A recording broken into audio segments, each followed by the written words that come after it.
Beh, buonasera a tutti.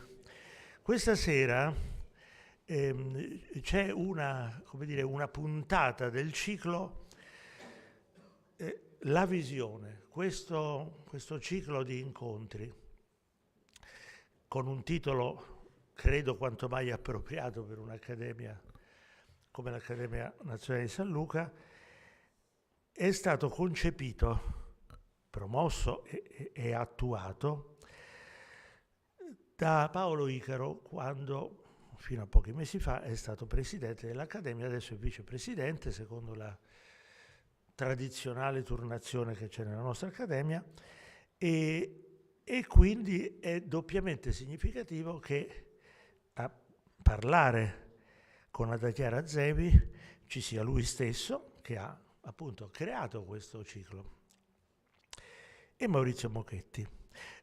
Tra l'altro una notazione, diciamo, credo molto simpatica, è che nella iniziativa che poi dà il nome anche alla serata di questa sera, cioè Arte in Memoria, come voi sapete Arte in Memoria è una biennale d'arte che si tiene ormai da molti anni e in un luogo che più rimarchevole per la storia della cultura occidentale, non solo occidentale, non si potrebbe trovare, perché, come credo tutti sanno, si tiene nella sinagoga di Ostia Antica, un luogo veramente sacro alla cultura della storia dell'umanità.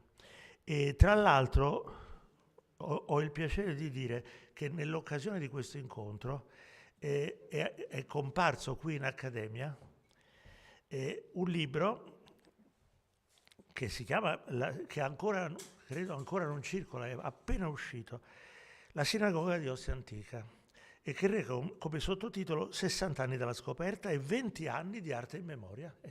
Celebra appunto, è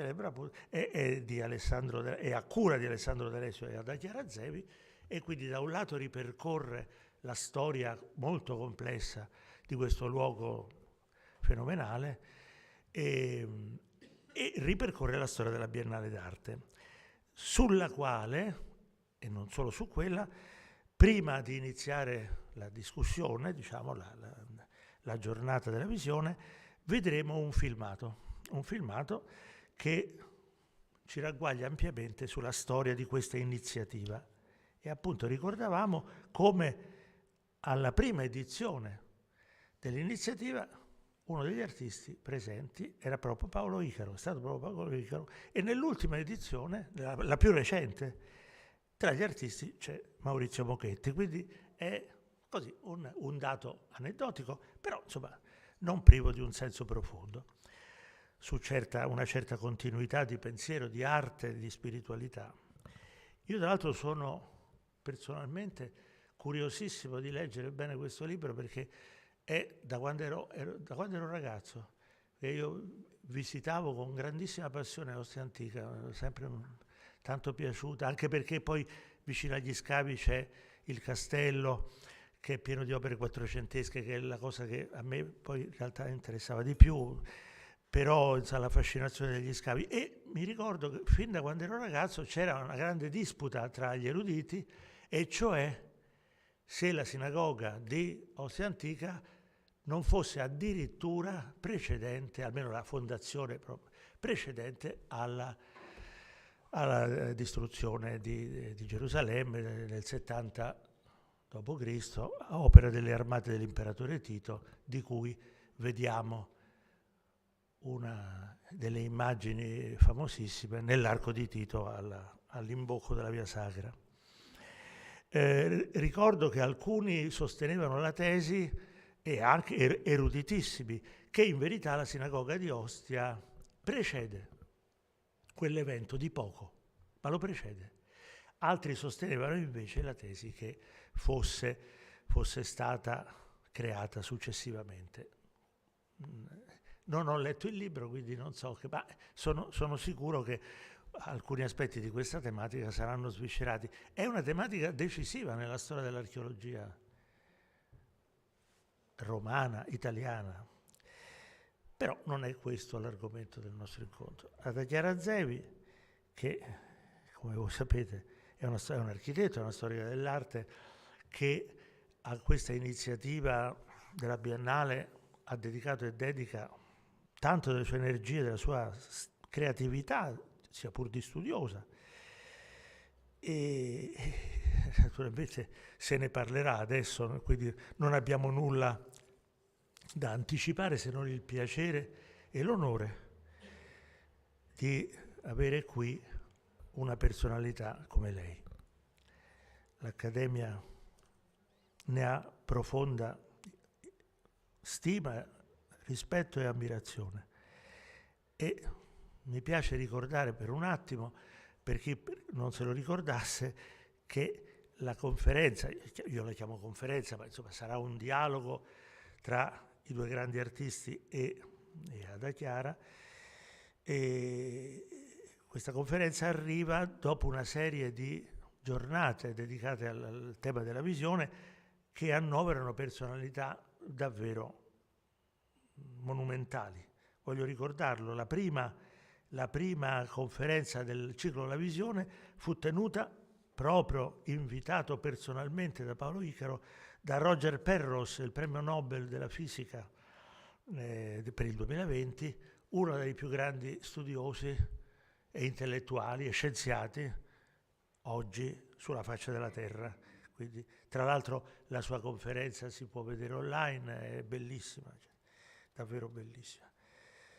Poi ci riferiamo al 22, perché la visione è cominciata da poco.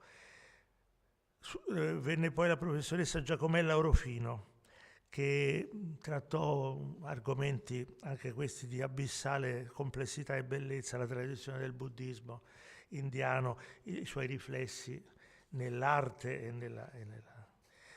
nella scienza anche occidentale. Poi fu la volta del professor Agostino De Rosa, che è un grande studioso che insegna a Venezia e che tenne una conferenza di enorme suggestione sulla tematica del vedere e del non vedere. Poi parlò uno dei più grandi storici dell'arte del nostro tempo, Victor Stoichita, rumeno, ma in verità uomo internazionale, docente, sommo iconologo, autore di libri che hanno inciso profondamente e incidono profondamente sulla visione della storia dell'arte del passato e del nostro tempo. Poi c'è stato il cardinale Gianfranco Ravasi, e non ho bisogno di dire quanto il livello di quella personalità sia oggi, come oggi, eminente. Quindi Ada Chiara Zevi oggi interviene su questo cammino che possiamo dire rimarchevole. Quindi a questo punto verrà proiettato il filmato che dura una ventina di minuti, se non, no, lo dico soltanto a titolo informativo. Insomma.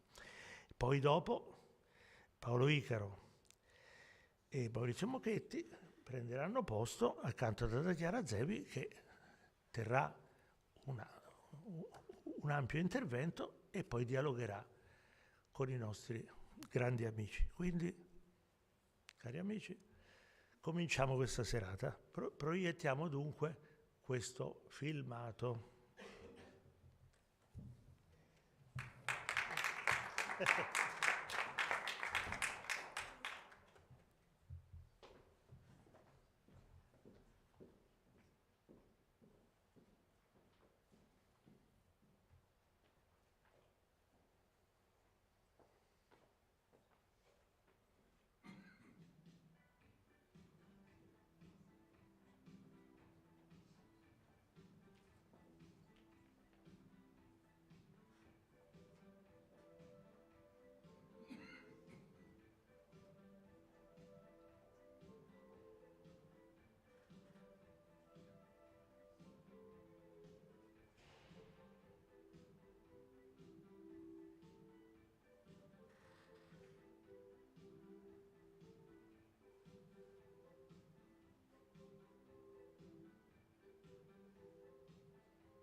abbastanza vicino.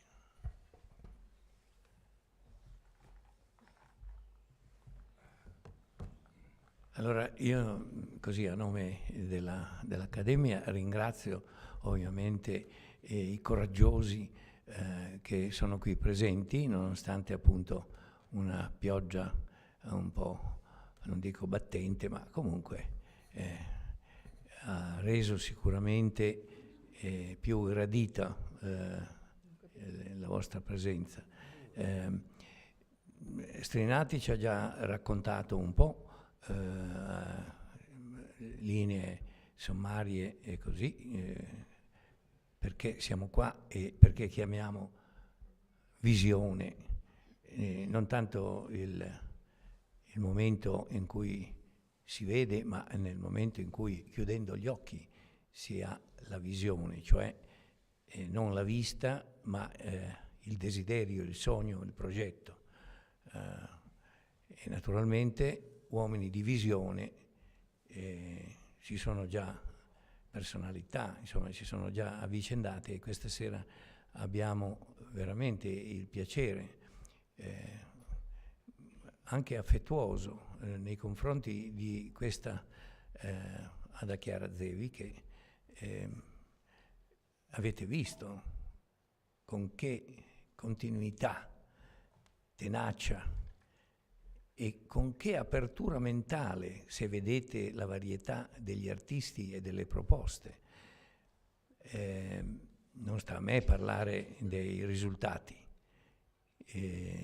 Dico soltanto che da più di 20 anni Ada Chiara Zevi si è profusa a dialogare con gli artisti per avere prima un contatto così tra il luogo, accompagnandoli a passeggiare, e è abbastanza faticoso anche su quelle pietre romane lasciate lì.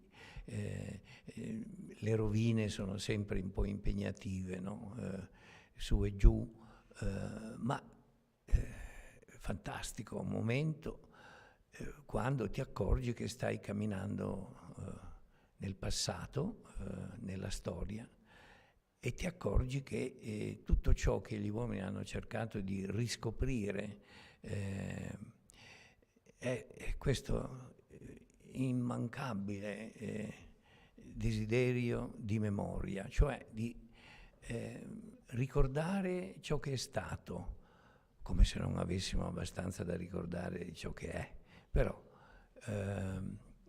è un istinto quello, che l'attività dei nostri neuroni non riescono a non esaudire.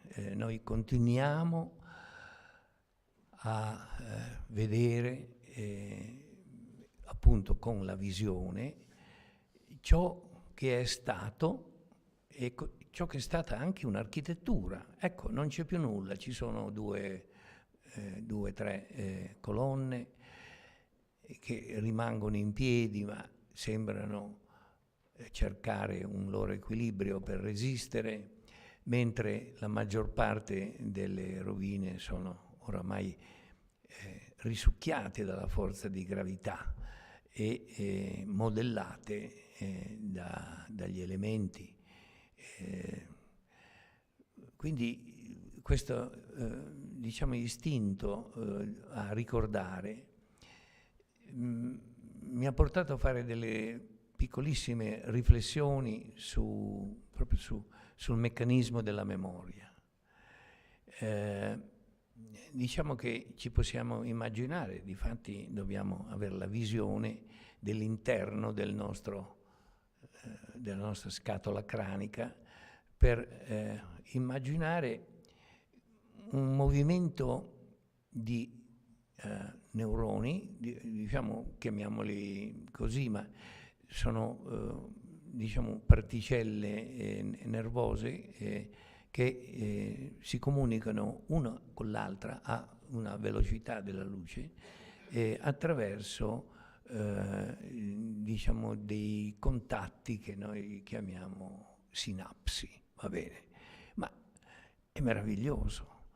Noi siamo qua e stiamo ascoltando io stesso la mia voce, voi la mia, ma i nostri neuroni stanno viaggiando. E se io riesco a terminare una frase e voi a comprendere quello che cerco, così un po' stentatamente di concludere, è perché i neuroni ricordano il soggetto, poi il verbo, poi l'oggetto. Senza una memoria, immediata, inesauribile, inevitabile, non collegata alla nostra volontà, noi non riusciremmo nemmeno a mettere un piede davanti all'altro camminando, perché non ricorderemmo nulla. Noi ricordiamo costantemente, perché abbiamo questa attività neuronale sin dai primi vagiti, proprio le prime ore della nostra vita, inesauribile fino al termine. Proviamo soltanto per un attimo a fare una distinzione fra memoria e ricordo. La memoria, anche nella sua etimologia, da memoris, è l'attività ampia, è un termine ampio dell'attività neuronale che immagazzina un po' tutto quanto, inevitabilmente e anche involontariamente. Quante sono le immagini che non avremmo voluto vedere, ma vedendole ce le ricordiamo. Ed ecco che viene il termine, da memoria viene il termine ricordo. Il ricordo etimologicamente è e poi cuore, no? E riportare nel cuore, e quindi vuol dire la emozione, vuol dire la parte sentimentale, ecco, della memoria. Allora, diciamo, a grandi linee possiamo distinguere la memoria, che è, diciamo, attività collegabile anche alla ragione, alla capacità della logica, della matematica, della scienza, e poi abbiamo il ricordo invece che è in modo più preciso e molto più intimo, è il modo di avere memoria, ma con conseguenze, diciamo, emotive, sentimentali.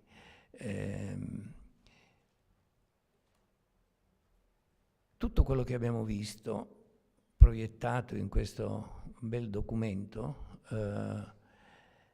è in fondo risultato di un desiderio, diciamo, come un capitano di nave, che sarebbe questa Ada Chiara che sta qui al mio fianco, e che ha deciso che nella memoria architettonica di quel complesso, ecco, di Ostia antica, in particolare però nel ritrovamento della sinagoga, lei ha iniettato un altro tipo di memoria, portando la memoria del lontano I secolo d.C.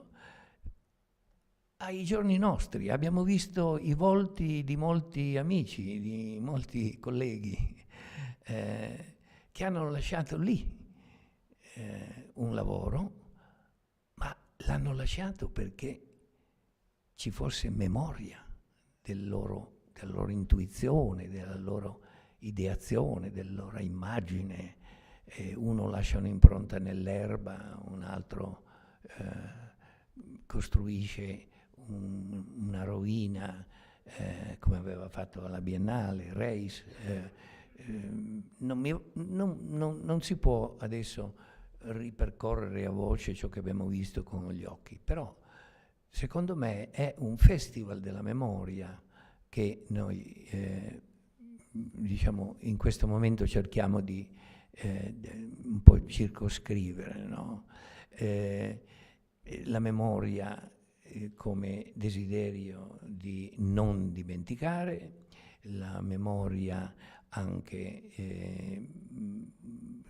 di quello che il tempo nella sua velocità, eccetera, del passaggio del tempo porterebbe via. Ecco, e quindi diverse di queste opere che sono viste qui nel filmato non sono nemmeno più presenti, sono solo memoria, anche perché diciamo questo progetto secondo me ha una nobiltà superiore all'oggetto. Non è tanto una collezione di cose, ma è una sequenza di situazioni, di presa di coscienza e di attività memoriale. Ecco, il fatto che sia inclusa in questa serie di incontri della visione anche questa, io capisco benissimo, perché se c'è una visione diciamo così complessa e aperta, è proprio la visione che ha avuto Ada Chiara Zevi 22 anni fa, 20, quanti anni fa? Parecchi, perché ogni 2 anni ci sono 10 episodi, sono 20, no, sono 11 adesso. Poi adesso ce n'è 11, ma questo ve lo risparmiamo, vi facciamo incuriosire, poi vediamo. Quindi vi ho detto alcune cose così a braccio che non hanno sicuramente il sapore della novità, però vi assicuro che vedervi qua partecipare a una visione comune è sempre per l'Accademia un momento, vorrei dire, di riuscita. L'Accademia serve anche per questo. E adesso io vorrei che la parola fosse data alla Ada Chiara, e non voglio stimolare il caro Mocchetti, ma so che non vede l'ora di dirci la sua, insomma. Quindi Ada Chiara. Buonasera, intanto ringrazio moltissimo l'Accademia di San Luca per avermi per avermi invitato. Devo dire che le parole di Claudio Strinati mi onorano e mi imbarazzano un po' allo stesso tempo.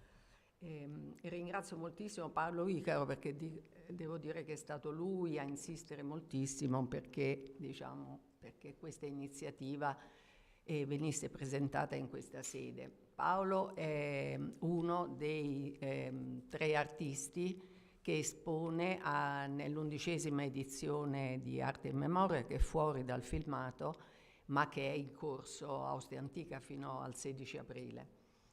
E Paolo è l'unico artista, direi, che anzi ha fatto 2 lavori, perché nell'ottobre del 2021 ha avuto luogo, sempre a Ostia Antica, un convegno di cui gli atti sono stati pubblicati adesso e sono quelli che citava Strinati. Quindi in quell'occasione, dove coincidevano i 60 anni dalla scoperta della sinagoga nel 1961 e i 20 anni di Arte in Memoria appunto dal 2002, in quell'occasione lui fece un'anticipazione dell'11ª edizione che non si poté tenere per 3 anni per via del Covid, e snodò, con l'aiuto di Oleg Mintzer, che è oggi qui con noi, con l'aiuto di Oleg snodò questo filo della memoria lungo attraverso gli scavi, partendo dal forno per la cottura del pane azimo finì indicando l'abside fatto da Sollewitt. E invece in occasione invece a gennaio, per l'inaugurazione di Arte e Memoria 11, appunto ha arrotolato questo filo della memoria e l'ha appoggiato su un mosaico bicromo della sinagoga. Quindi, detti ringraziamenti, io vi do qualche informazione appunto su questa su questa iniziativa e poi insomma spero che dialogheremo, parleremo un po'. Allora vabbè, Arte in Memoria, si è capito e detto che è appunto questa Biennale di arte contemporanea che si tiene ogni 2 anni nei resti, nelle rovine della sinagoga di Ostia Antica e ha raggiunto la sua 11ª edizione e gli artisti invitati sono finora 53. Strinati parlava della datazione della sinagoga, in realtà nessuno parla più di una datazione così precoce al I secolo, addirittura avanti Cristo, ma fino adesso si è sempre ipotizzato che il primo nucleo della sinagoga fosse della seconda metà del I secolo, quindi sicuramente successivo alla distruzione del secondo tempio.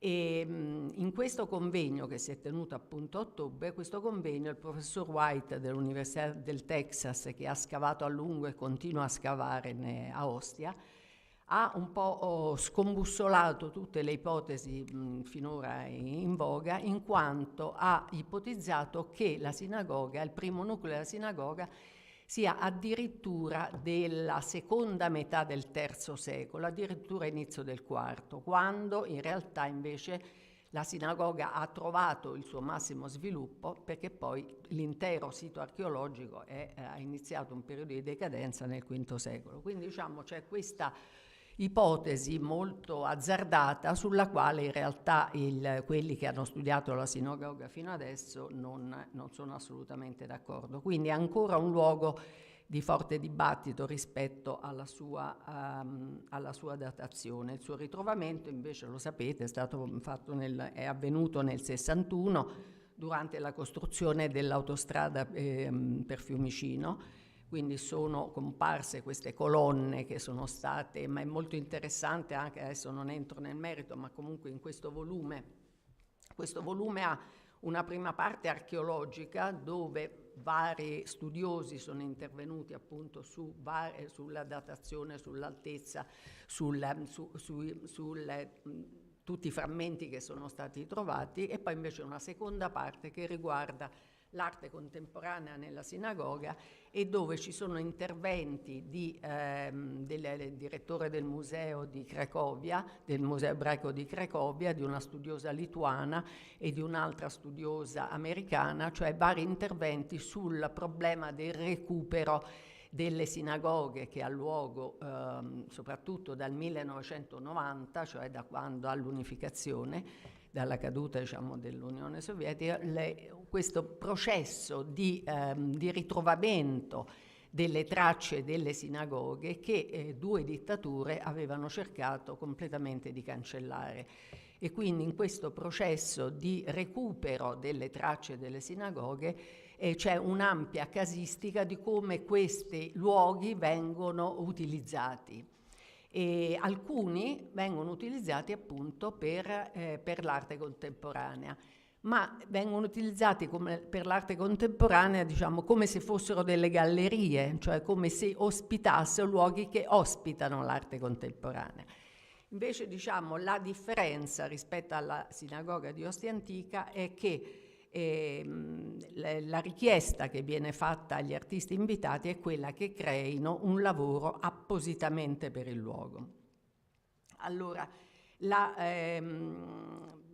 faccio un attimo un passo indietro e come è nata questa idea di arte e memoria? Allora, è nata in base a un'esperienza analoga che aveva ed ha tuttora luogo in Germania, in provincia di Colonia, è la sinagoga di Stommeln, che è una delle pochissime, anzi l'unica sinagoga che è sopravvissuta al nazismo in quella zona, perché era stata destinata a un deposito e quindi come tale era stata risparmiata dal nazismo. Dopo la guerra appunto è iniziato un processo di recupero, quindi di restauro. Prima è stata adibita a centro culturale e dal 1990 invece a centro per l'arte contemporanea. Non è particolarmente pregevole, è una sinagoga ottocentesca, abbastanza piccola, ma interessante perché ha ancora conservato il matroneo e in questa sinagoga appunto da allora, il primo è stato un apripista per eccellenza che è appunto Gianni Cunellis, da allora ogni anno un artista crea un lavoro appositamente per il luogo. Io appunto ho saputo di questa iniziativa proprio da Gianni e ho pensato che in realtà sarebbe stato bello riportare un'iniziativa del genere non in una sinagoga così non particolarmente pregevole, ma in un luogo di grandissimo pregio architettonico, artistico, storico e simbolico come la sinagoga di Ostia.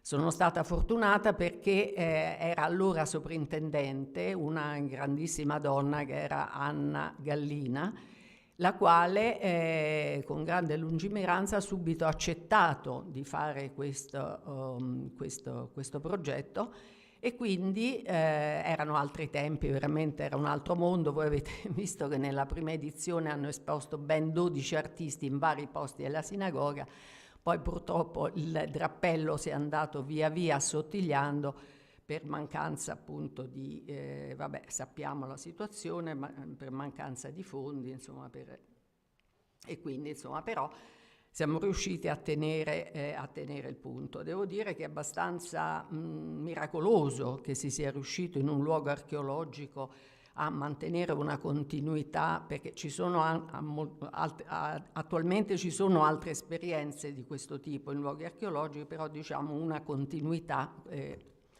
Ecco, insomma, io ci tenevo molto che questa iniziativa avesse continuità, anche perché l'inaugurazione di questa mostra ha luogo in genere a gennaio e ha luogo intorno al Giorno della Memoria, e in qualche modo si pone anche un po' in polemica, in dialettica con il Giorno della Memoria, perché che allora, cioè nel 2002, era stato istituito solamente da 2 anni, però già se ne intravedevano in qualche modo le insidie, cioè quelle che vediamo che oggi si sono sviluppate come una bulimia di iniziative che sono concentrate purtroppo in un solo giorno e che spesso sono destinate solamente agli ebrei, che di tutto hanno bisogno tranne che di ricordarsi quello che gli è stato fatto. Poi spesso anche la preparazione che viene fatta nelle scuole è abbastanza affrettata e c'è questa predilezione, insomma, diciamo, di fare in un giorno e poi lavarsi le mani per il resto dell'anno, no? E invece questa idea di legare il Giorno della Memoria con un'iniziativa che invece ha dei tempi molto lunghi, perché per preparare questa mostra ci vuole almeno 1 anno tra la visita preventiva dell'artista, il progetto, la realizzazione, l'inaugurazione, il tempo della mostra. Quindi che avesse, diciamo, questi tempi molto lunghi e avesse questa continuità nel tempo, e soprattutto, come diceva Icaro, che lasciasse una traccia di questa presenza, che voleva essere una specie di museo, così, no, museo neanche, no? Di tracce di arte contemporanee in un sito archeologico. Ecco, voi avete visto gli artisti che sono intervenuti e diciamo che trattandosi di una rovina, quindi di un luogo all'aperto, automaticamente, diciamo, pittura e videoarte sono abbastanza precluse, e invece prevalgono naturalmente, come avete visto, le installazioni e le sculture. Allora, qual è lo scopo? Ok. Allora, cosa faccio? Lì. Perché cade prima o poi? Lì. ecco, allora dicevo che appunto in genere qual è la reazione degli artisti invitati? Allora, generalmente la prima reazione è quella di un misto di entusiasmo, ma anche di preoccupazione per diciamo, l'impatto con un luogo così denso di storia e di memoria. Però in genere quindi c'è un'accettazione entusiastica. Ci sono alcuni casi invece molto, per fortuna, molto isolati e sporadici, in cui gli artisti si sono rifiutati di partecipare perché appunto la sinagoga non è un luogo espositivo neutrale, non è un luogo espositivo qualunque. Esporre in una sinagoga non è come esporre in una galleria privata o in un museo. Evidentemente la sinagoga è il centro dell'ebraismo ed diciamo, esporre in una sinagoga in qualche modo implica una adesione e proprio per questo alcuni artisti, facendo l'errore solito, no, di confondere un popolo con una nazione e un culto con uno Stato, pensano che esporre nella sinagoga di Ostia significhi aderire alla politica dello Stato di Israele. Detto questo, per fortuna sono casi molto sporadici. Allora, qual è il senso? Che cosa, per quale ragione, diciamo, io ho voluto fare questa iniziativa? Allora, come dicevo prima, nonostante Paolo abbia parlato moltissimo di memoria e l'iniziativa si chiama Arte in Memoria e si inaugura intorno al giorno della memoria, in realtà non è assolutamente una mostra a tema, cioè non si chiede agli artisti di intervenire in memoria di qualche cosa. Alcuni artisti, come avete visto, in realtà sono intervenuti, hanno fatto un lavoro in memoria di eventi tragici accaduti, ma altri artisti si sono soprattutto, perché questa è la cosa più interessante, si sono soprattutto relazionati al luogo e hanno fatto un lavoro che è il frutto del cortocircuito con questo luogo. Quindi il primo scopo, direi, di questa iniziativa è proprio quella di far rivivere questo luogo. Il lavoro di Cunellis nella prima edizione era assolutamente emblematico da questo punto di vista, perché lui ha fatto, con la sua moltitudine di uccelli, voleva riportare esseri viventi all'interno della sinagoga, che non potevano essere uomini, ma erano comunque esseri viventi.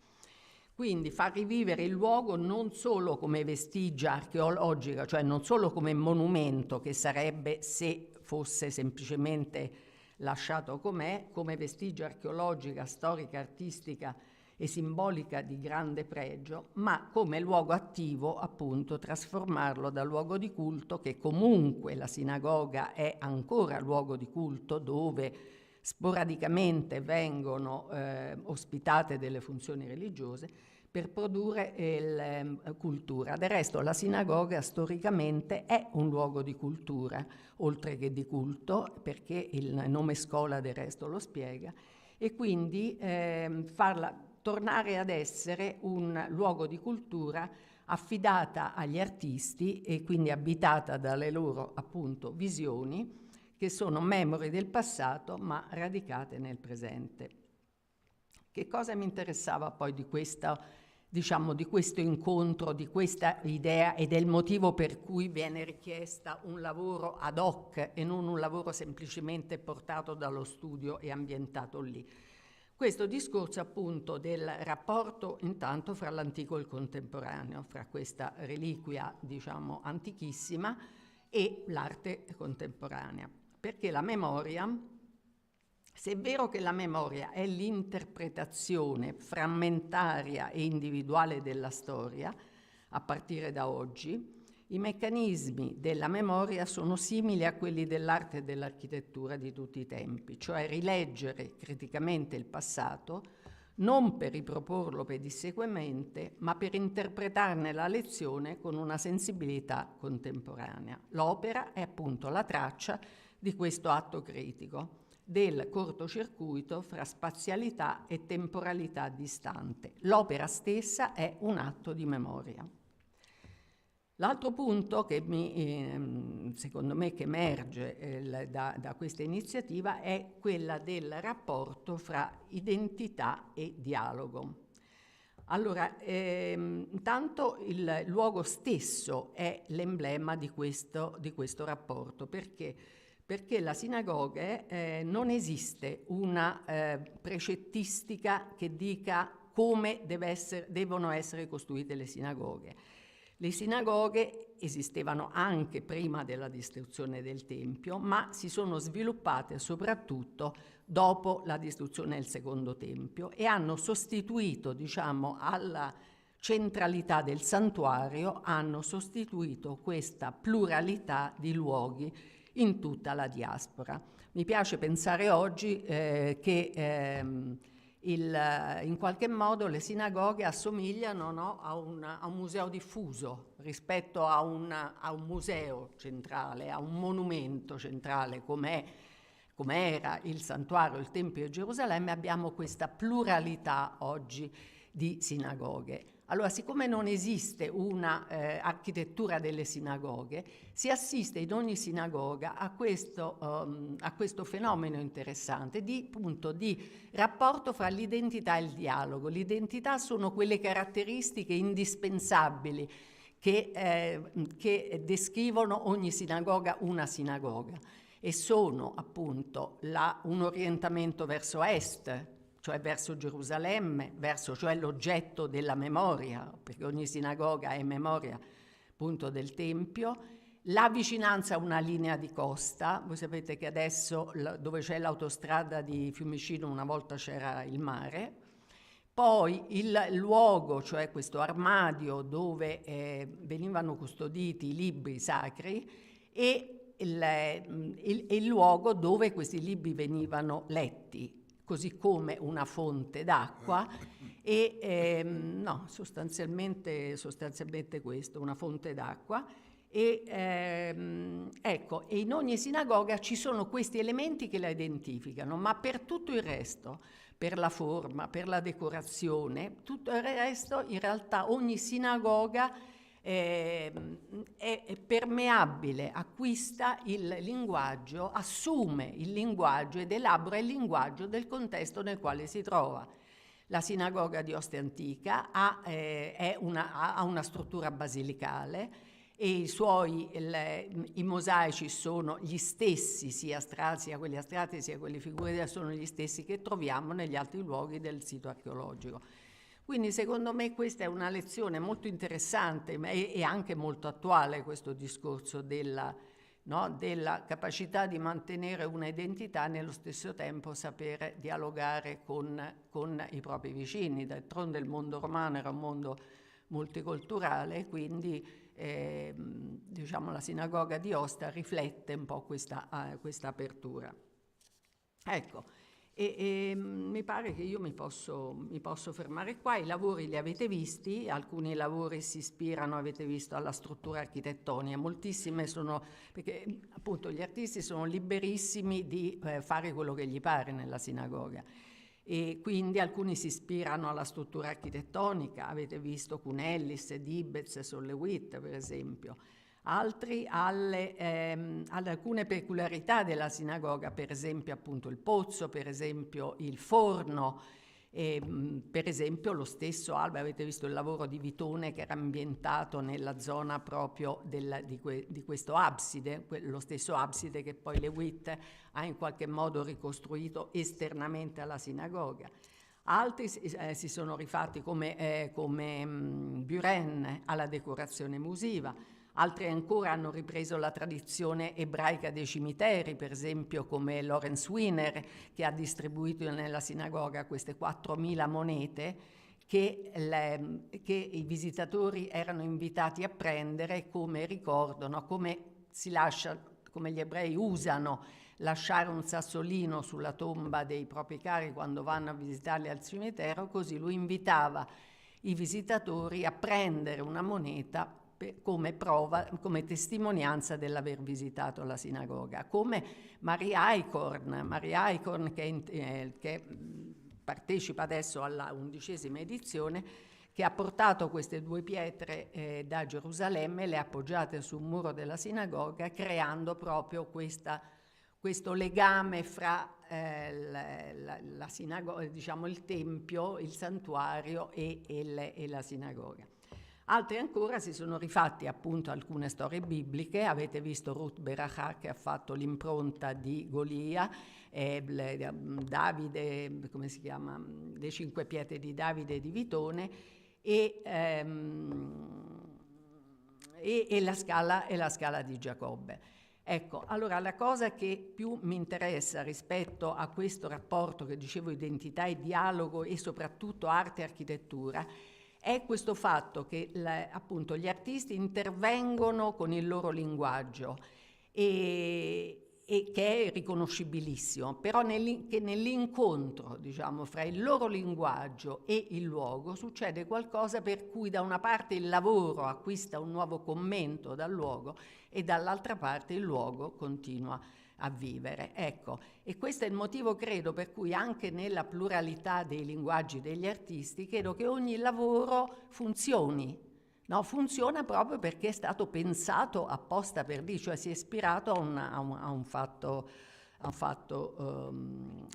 reale. Poi adesso parlerà Mochetti, che è intervenuto alla prima edizione, e il suo lavoro è molto particolare, perché ecco che lui secondo me può molto spiegare come questa declinazione fra il suo linguaggio, no? Il suo discorso sullo spazio, eccetera, il modo come si sia applicato alla memoria e soprattutto al luogo attraverso il calco di questa. Prima di tutto io ho aderito perché eri simpatica, altrimenti non l'avrei fatto. Primo, questo ci tengo a dirlo. Aspetta. Devo premere questo? Sì. Prima cosa. Grazie. Seconda, mi sembrava giusto scegliere una cosa che già stava lì, per cui ho chiesto, non mi ricordo adesso il nome, Anna Gallina, la sovrintendente. sì, Gallina, di portarmi nei sotterranei, nei magazzini loro, e ho pescato una scultura, Amore Psiche. Mi sono chiesto come mai stava giù e non stava su, perché insomma è bello, no?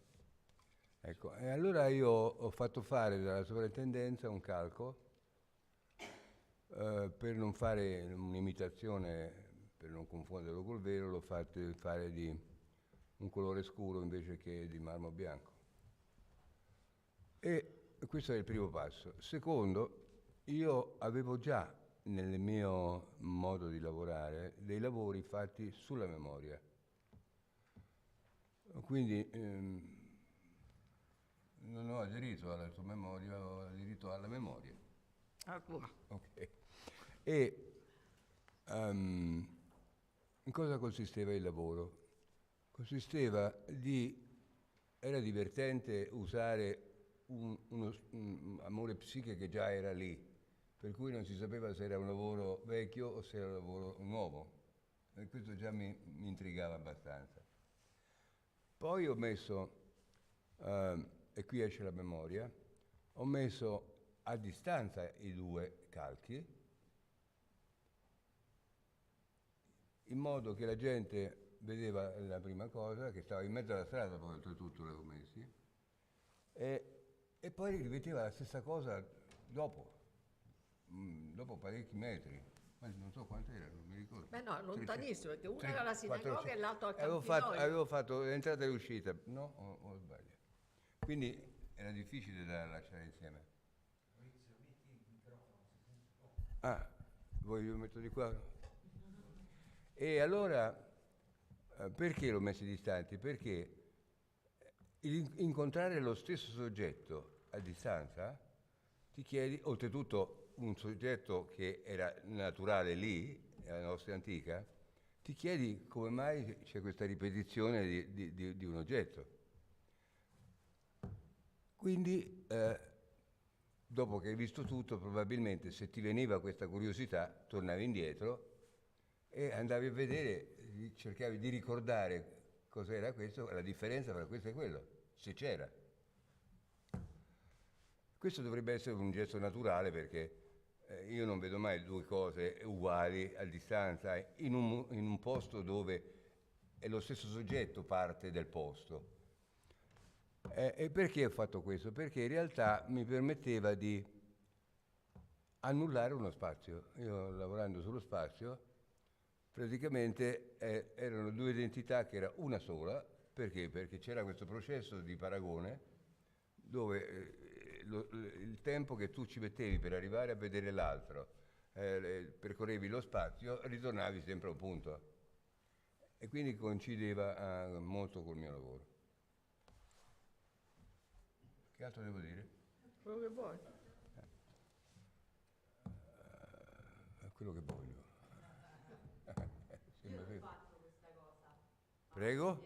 Io l'ho fatta questa cosa avanti e indietro, però anziché ricordarmi Ah, tu sei l'unica che l'hai fatta, è l'unica che ho confessato questo. Gli altri... cose diverse, però avendo la fotografia, perché avevo la macchinetta Non mi dire che hai scoperto qual è la differenza. Io non ho mai dichiarata ufficialmente la differenza, perché non è importante questo. Sei riuscita a scoprire la differenza. Cioè io non l'ho fatta per scoprire la differenza, però vai a paragonarlo perché non puoi trovare due oggetti identici in un museo, insomma, non è possibile. Io non l'ho detto mai, lo dico qui, così almeno una volta per tutte. C'è una differenza, ma non era importante, ripeto, scoprirla. Infatti non l'ho mai dichiarata. Allora, dalla sovrintendenza, questi amore psiche stanno in una posizione alle due teste, esattamente le labbra sono qui e le labbra sono qui. Quindi se dovessero avvicinarsi, non si toccano le labbra, non si baciano. Io ho fatto voltare la testa di uno dei due dalla sovrintendenza perché mi ha dato il permesso, ho pagato anche molti soldi per farlo e l'ho messo in modo che quasi si sfiorano le labbra perché ruotando la testa dell'altro lo rimettevo nella posa, che è un gesto anticlassico, insomma, era un po' strano, no? Questo fatto del pensare al bar. Se tu te ne accorgevi di questa cosa, capivi che c'era anche una differenza, che era inutile, era in più, non l'ho messa, cioè, altrimenti l'avevi dichiarata. E adesso non vale più niente. L'hai risposto poi al lavoro, vero? Sì, l'ho esposto in molti posti, sì. L'ho esposto dove? L'ho esposto. Sì, molte volte l'ho esposto. E l'ultima volta dove l'ho esposto? A Napoli. Glielo chiedo a Strinati. A Napoli. Ostinati. A Napoli l'ho esposto, però l'ho esposto molte altre volte, sì. E, E la gente cammina, sì. e la signora? Sì, beh, lei è particolarmente curiosa perché la distanza era molta, per cui ha avuto Ha l'aria un po' stanca. io ho fatto altri lavori sulla memoria per far capire che è una coincidenza la tua memoria con la mia memoria. E di quali sono? Eh? Già che ci sei, di quali sono? Cosa? Gli altri lavori sulla memoria? No, vabbè, uno sono soldi. Allora io mettevo su una parete una moneta falsa, carta moneta, e da quest'altra parte un falso della moneta. La stessa moneta ma falsa, per cui era la stessa però. Per cui uno andava a vedere le due, non dichiarato però. Come mai c'era lo stesso numero di serie? Come mai era la stessa moneta? Cioè, anche qui era sconcertante perché non ci poteva essere una moneta con lo stesso numero di serie. Quindi doveva scoprire questo. Ripeto, non mi interessava questo, ma sicuramente uno andava lì e poi andava qui e tornava dall'altro sicuramente per capire qual era la differenza. Quindi aveva realizzato il mio lavoro. E questo ho tentato di farlo con la Banca d'Italia, è una storia stranissima, dove vado alla Banca d'Italia dove fabbricano i soldi, per entrare non vi dico dico devo parlare con la persona più importante qui, già questi sconcertati. Ma che deve dire? Se lo dico a lei allora è inutile che prenda un appuntamento. Insomma ho passato vari filtri e non ho mai confessato il perché, scortato sempre, e arrivo in un ufficio bussano alla porta, questi due che mi accompagnano, mi mettono un cartellino, bussano alla porta, appena apro fa, prego, prego, entri, come se io lo conoscessi in realtà. No, adesso non vorrei dire che era Ciampi, ma era un direttore grosso della sede, è chiaro, il più grosso. Entri, stavo al telefono, aspettato. Bene, cosa possiamo, dopo la telefonata, cosa possiamo fare? Dico, guardi, io sono un artista e voglio una moneta falsa, autenticamente falsa, perché, attenzione, è falsa solo quando la Banca d'Italia l'autentica, quindi è come un'opera d'arte, la devo autenticare. Fantastico. Bene, e dico perché io vorrei fare una mostra dove metto la moneta vera, metto la moneta falsa e realizzo questa cosa. Interessante. Ma lo sa però che la moneta è un corpo di reato? Ah sì? No. Venga con me. Mi ha accompagnato nei Cavò, un mare incredibile, ma incredibile quanto era grande, tutto di monete false, uno scaffale di monete false. Addirittura degli acquarelli ho trovato, bellissimi, fatti a mano, acquarelli, pensa quanto valgono. Non mi guardare così. Vabbè. Allora, Sono stupefatto. scortati tutti e due da due col mitra, chiaramente. Ritorniamo in ufficio. E allora cosa posso fare? Pensava lui. Lei conosce il Presidente della Repubblica? Perché sembra che è l'unico che poteva dare il permesso. Dico, beh, io lo vedo tutte le mattine, abitavo a Fontana di Trevi, dal tabaccaio veniva sempre a comprare il tabacco, quindi lo conosco, ma non posso dire che lo conosco, lo vedo tutte le mattine. Non basta. Conosce il sindaco di Roma? Dico, sì, certo che lo conosco, Vargani. Ma certo, allora lui subito, chiaramente, non credendo, ha telefonato a Vargani. Ciao Vargani, sono qui Mochetti. Ah sì, salutamelo, insomma. E quindi, però non è servito nemmeno Vargani. Allora, dico, e allora che facciamo? Era disperato, non sapeva come venirmi incontro. Faccio notare che non aveva niente da fare perché da 3 ore siamo stati lì, Vabbè, comunque, e niente, che è successo? Guardi, io ho pensato bene, le posso dare una moneta falsa, però lei ci deve mettere 2 carabinieri vicino. Dico, ma scusi, ma io posso fare una mostra con una vera e 2 carabinieri mi sembrava veramente una cosa folle. E dice, di più non posso fare però. E sono andato via. Non ho accettato naturalmente i carabinieri. Però poteva essere un'idea. Potevo mettere... No, era questa la condizione. Potevo mettere 2 suori e 2 carabinieri, secondo me andava bene. Si annullava tutto. Io ho finito. No, poi l'arco laser anche, no? Eh? Anche arco laser è sulla memoria. Vale? Arco laser. Ah sì, sì. Ma molti lavori sono sulla memoria allora. Conosci il mio lavoro, come mai?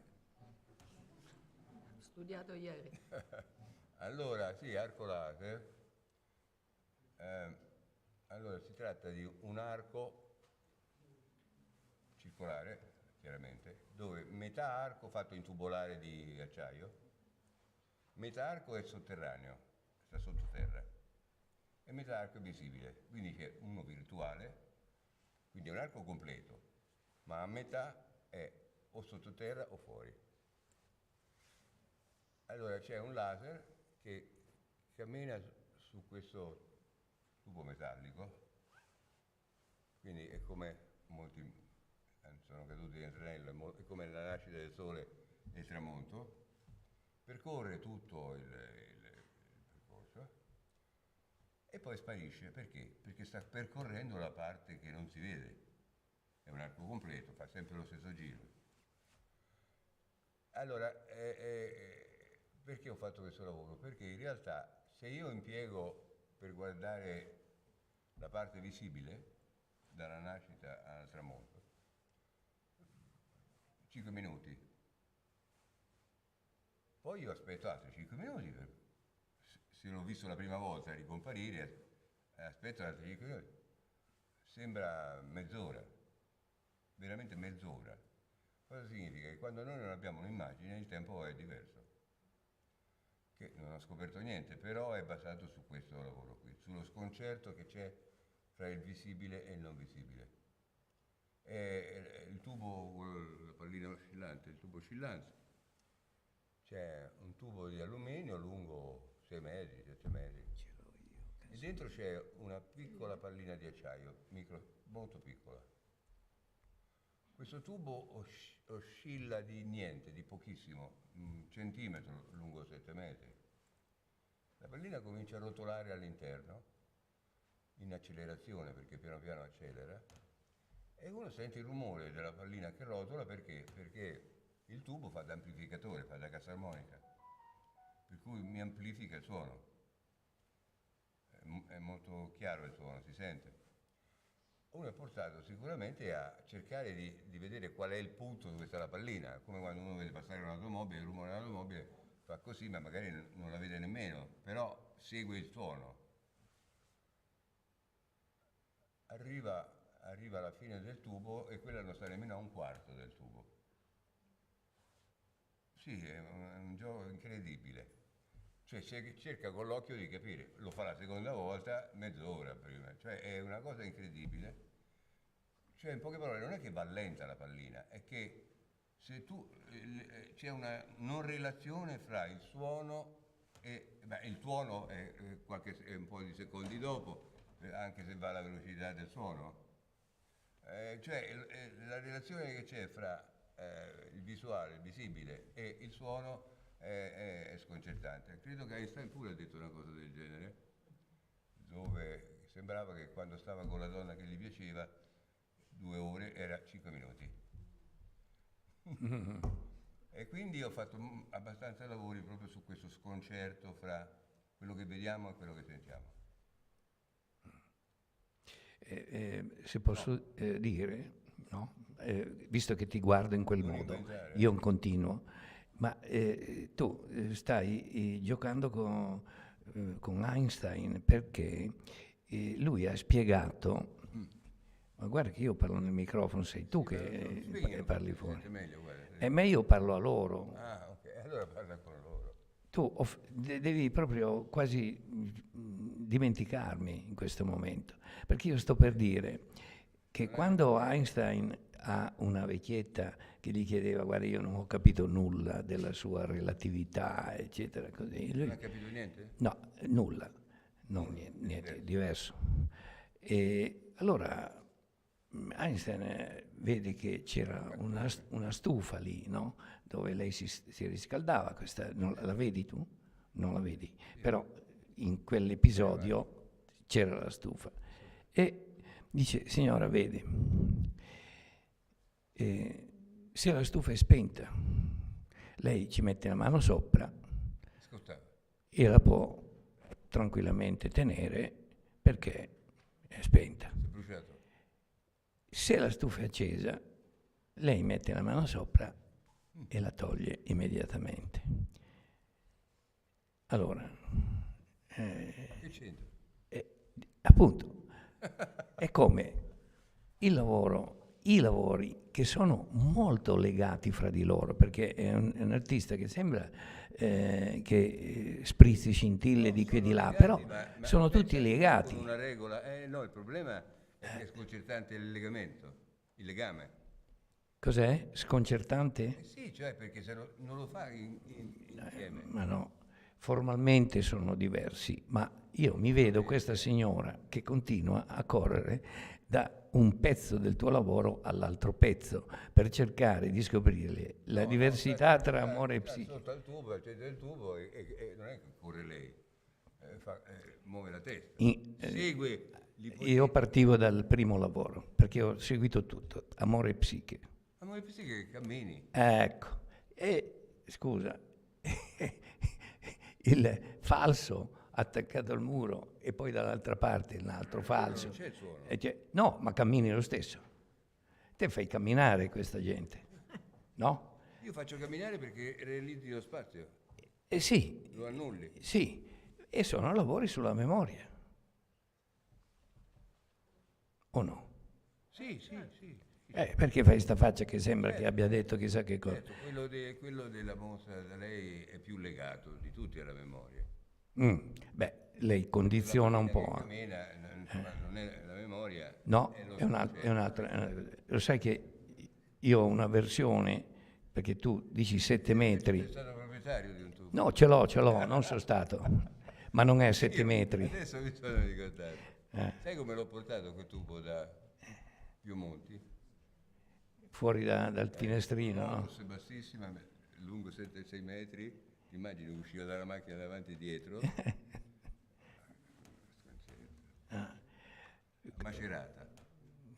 Comunque mi piace perché mi è sempre piaciuto molto, lui non deve sentire questo, ma questi diciamo che sono dei lavori che avvengono più che avvengono, perché c'è sempre un dinamismo obbligato o no, di senso, di sensazione. Ad esempio l'ultimo, quando lui parla di un arco, in effetti è una circonferenza, no? Una circonferenza mezza fuori dal suolo e mezza sotto. E quando noi vediamo il movimento di un piccolo segnale, lo vediamo percorrere la parte esterna, è ovvio che quasi quasi ci sembra già breve il tempo. Quando scompare quel segnale e percorre l'altra metà senza che noi la vediamo, a me è venuto in mente molto quando aspetti un treno o un autobus. Il tempo, se tu hai premura, il tempo diventa lunghissimo, anche se in ritardo solo di 3 minuti, 4 minuti. Per te perché il tempo è un sentimento. Lo affermo adesso in mezzo alle sue confessioni, perché dovete sapere che stasera noi in diretta con l'autore abbiamo sentito delle confessioni che lui non aveva mai fatto prima. Lui non aveva mai detto quello che ha detto stasera, del suo lavoro. È registrato? Cioè, è tutto, non solo, in streaming. Tu sei in questo momento anche in Patagonia, però Un altro. no, dormono. Dormono, quest'ora in Patagonia. Però è entusiasmante, è la prima volta che io sento un artista dire del proprio lavoro senza diciamo descriverlo, no? Lui ha permesso a noi la visione di un lavoro che non c'è, che però l'abbiamo visto tutti. Ecco cos'è la visione. Quindi lo guardavo male perché è uno stimolo per lui. Guai essere proprio amicale e noioso, è meglio essere un po' velenoso, ecco. E difatti vedo dalla capigliatura che tu ne hai avuti di questi contatti elettrici. Di che parli? No, io non parlavo con te. Parla chiaro, dimmi. No, ma non con te, io volevo dire i contatti elettrici li hai avuti, per forza. Se spengo l'elettricità, te quanti lavori? Dell'energia te ne hai bisogno, poco da fare. Quello della pallina, devo dire, è bellissimo perché invece non c'è bisogno dell'energia. Pallina nel tubo. Ma io perché non ti sento? Non sono sordo, lei la sento a te, no, perché? E perché anche a me è la prima volta che dico queste cose in maniera che loro sentano. Della pallina, quello che... Sì. Quello è interessante. No, a casa mia. Pure quella. Scusa, quando è possibile avere una memoria, visto che da quanti anni noi non ci parlavamo? Da secoli praticamente. Io non mi ricordo. No, perché non sono secoli, io so se qualche anno. Tu non ti ricordi? Non ti ricordi? Veramente non mi ricordo di te. No, ma io... Mi hanno detto che sei Paolo Igaro. Sì, ma sai perché? Perché hai letto questo tu. Ah no? Sì, hai fatto questa provvisione. Stiamo disturbando tutto il pubblico. Sì, ma adesso dobbiamo lasciare per un tasso di serietà dovuto a questo tavolo, capisci? E a questa tappezzeria. No, siamo in un posto serio, veramente, facciamo in serio. Però ci rendiamo conto che questa signora che ha parlato pochissimo in confronto alle nostre ceglie, eccetera, no, ha tenuto in piedi con una dote straordinaria, che è quella, non dico del silenzio, ma della riservatezza. È riuscita a fare 22 anni di lavoro e ne fa ancora, perché 11 ci vuole la panchina anche, perché 11 giocano e poi c'è la panchina, vedrai, ne farà di biennali. Con la situazione che c'è adesso Bellissima. nei siti archeologici. È più provocante, è più I provocante. direttori dei parchi. Me- No, è Comunque io impossibile non lavorare. sono d'accordo su questo fatto che È impossibile ormai che fare queste quando un cose. posto già ha un senso, anche perché io cerco di fare il contrario. Prego? Ah, ecco. Sì, ma lui è il più tecnologico degli artisti che io conosco in tutta... Cioè, quando già c'è un senso diventa... Cioè, per me il posto non conta. Perché è lo spazio, hai capito? Come lo intendo io. Oppure che addirittura il mio lavoro designifica i significati, proprio basato su quello. Questo non vuol dire che io poi non riconosco la memoria, è chiaro. Però come artista lo affronto in un altro modo, capito? Tu mi hai detto che qualche artista non ha aderito. In nome di che? Perché pensava che una sinagoga non è un posto dell'arte, hai detto, no? Qual è il posto che non è dell'arte? No, lei ha detto molto precisamente che sembrava aderire alla politica di Israele. Ad altre cose Ma un artista? politiche, sì. Non è un artista. T'assicuro che lo è. Non mi dire il nome. Vabbè, per favore. comunque, era per dire come non fosse un posto neutrale, questo volevo dire, no? Cioè, l'artista sta proponendo una visione nuova di una cosa che già esiste, no? Esatto. E quindi il disegno nuovo deve elevare il significato di prima. Esatto, infatti quello è il senso. Il senso di questa mostra è poi quello. Questo, ogni volta di farla rivivere con una nuova Certo. lettura, con un nuovo impatto tra un'opera e l'uomo. Allora, questa è la memoria vera, Certo. l'altro non è memoria. Certo. Però stavamo dicendo come è sempre più difficile fare queste cose, diciamo. È difficile fare tutto oggi. Esatto. Ancora di più queste Specialmente cose che sono essere un pagati, po' fuori. specialmente essere pagati, è sempre più difficile. Esatto. O trovare i soldi per fare le cose. Perché appunto, come dicevi, ecco, tu hai fatto la prima edizione, Ah sì? quando c'era una disponibilità, anche le Infatti ho preso soprintendenze. sono diventato milionario. No, ma hai potuto fare quel lavoro. Hai potuto Ho realizzare pagato 1 milione alla sovrintendenza per fare il calcolo. Sì. Non è vero, è per le basi, No, vabbè, adesso per non avere entriamo- l'autorizzazione che diventava Sì, un'opera però- d'arte mia.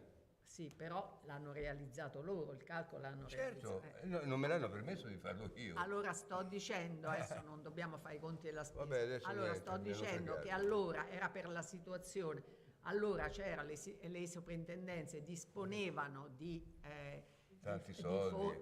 beh, abbastanza da consentire di fare tanti lavori. Erano 12 artisti e si sono realizzati 12 lavori, di cui alcuni anche E oggi invece impegnativi. non le fa più il biennale con... Oggi non c'è più nessun Ma tipo oggi di o nei cioè 20 anni? allora ci sono due artisti che sono intervenuti, che sono uno Horst Heisel, che è un artista famoso per i contromonumenti che ha fatto a Kassel e altrove. L'altra è Maria Eichhorn, i quali, vedendo la situazione di decadenza della sinagoga, hanno deciso, quelle 4 lire che si sono trovate per fare il loro lavoro, di restaurare un pezzo della sinagoga.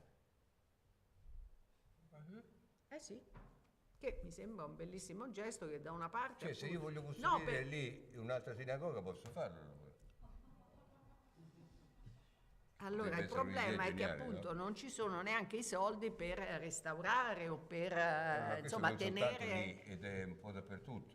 Esatto, sto dicendo che gli artisti sono rimasti così colpiti da questo che hanno detto inutile che mettiamo un altro lavoro, cerchiamo di tenere in piedi quello che c'è. Non erano artisti. Ma è chiaro, scusa, l'artista deve fare l'artista, no. Vabbè. Dillo tu, Paolo, tu che lo sai. Diciamo, sono senza parole. È il titolo di un lavoro. Senza parole. Senza parole. Ma la faccenda delle energie, diciamo, che permettono poi di realizzare certe cose, queste energie, a parere mio, più che dalle istituzioni pubbliche, devono venire dal privato. Sapete perché? Il privato Adesso è così. Che si interessa delle opere di Mochetti, è un privato che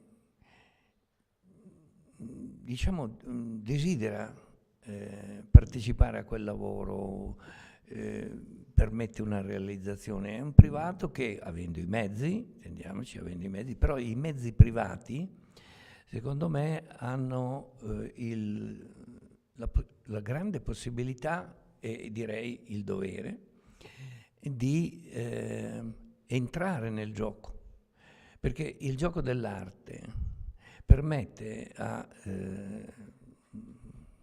molti capitali di profitto di quasi pulirsi un po' la coscienza, ecco, di questi certe volte innumerevoli profitti, proprio sponsorizzando e aiutando la cultura. La cultura, secondo me, deve coinvolgere, affascinare questi signori che, in effetti, se pensi, tu volevi fare e hai visto una cosa bellissima in un grande spazio, tutto ricoperto di monete false, no? Di biglietti falsi, e tu hai notato un bellissimo acquerello, capisci? Ecco, allora la forza per comprarti un lavoro è difficile, che secondo me non deve venire dalle sovrintendenze, lì nemmeno dai comuni, deve venire dai cittadini. I cittadini, i cittadini, nei cittadini, fra i cittadini ci sono alcuni che imprendono e come tali fioriscono, ingrandiscono, eccetera. Ma ditte private, personaggi privati. Noi sappiamo, ad esempio, Agnelli è stato un grande collezionista, ma era facile, scusatemi, era molto facile. E quindi la collezione Agnelli è una collezione incredibile che ha permesso all'inizio dell'arte povera, ad esempio, di dare da mangiare a tantissimi. Non ci sono più quelli che parli te. No, non esiste. No. Esiste. Soltanto i soldi, ma non capiscono Sì, niente di cultura. appunto, ecco, quindi, allora dovremmo riuscire noi a trovare. Puoi fare levargli un po' di soldi. Sì. È una rapina. Beh, proprio te sei per il falso, per la rapina, sei andata alla Banca d'Italia. Adesso capisco. Stai progettando un terrorismo d'élite, no? Con tutte queste scariche. Noi dovremmo andare adesso. Beh, forse. Loro no, rimangono qui. No, noi volevamo esaurire le vostre energie e piano piano vedervi scomparire uno a uno, defilandovi. Poi noi incominceremo a dire le cose profonde.